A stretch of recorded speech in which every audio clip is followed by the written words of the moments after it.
இன்றைக்கி நம்ம வெங்காய சட்னி எப்படி வைக்கிறதுன்னு தான் பார்க்க போகிறோம். வாங்க வீடியோக்குள்ளே போகலாம். இப்போ வெங்காய சட்னி வைக்கிறதுக்கான தேவையான திங்ஸை பார்த்துக்கலாம். இது 4 வெங்காயத்தை 4 பீஸாக போட்டிருக்கோம்.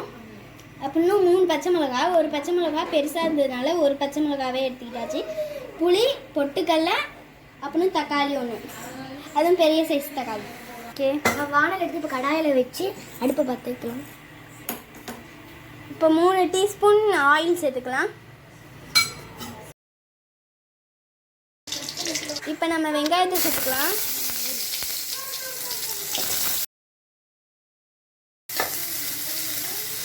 இந்த வெங்காயம் நல்லா ப்ரௌன் கலரில் ஆகிற வரைக்கும் நம்ம நல்லா வதக்கிக்கலாம்.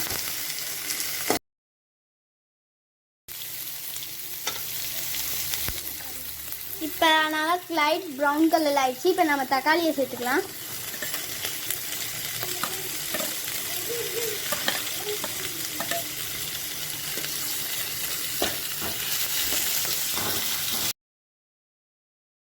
இப்போ நம்ம 2 பச்சை மிளகா சேர்த்துக்கிறோம்.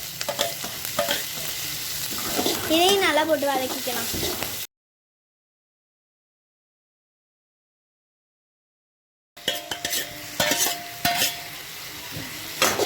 நல்லா வதக்கிக்கலாம் பொட்டுக்கடலையை சேர்த்து.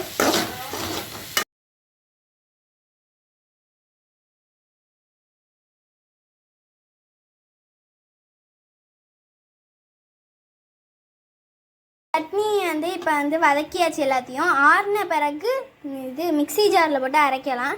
இல்லை சொன்னால் நம்ம உப்பு சேர்த்துக்கலாம். எப்படி வந்திருக்குன்னு கொஞ்சம் கட்டியாக இருந்திருக்கு. இன்னொரு வாட்டி நம்ம அரைச்சிட்டோம்னா அவ்வளோதான், ரெடி ஆகிடும் சட்னி. நல்லா அரைச்சாச்சு. எல்லாத்தையும் வெளில இப்போ தாளிக்க போகிறோம். 2 ஸ்பூன் ஆயில் சேர்த்து, இப்போ கருவேப்பிலை கொஞ்சம் சேர்த்துக்கலாம்.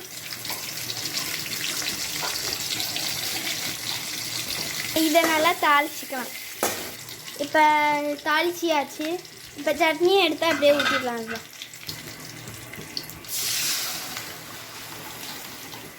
நம்ம தண்ணியை சேர்த்துட்டு வெங்காய சட்னி ரெடி ஆகிடும்.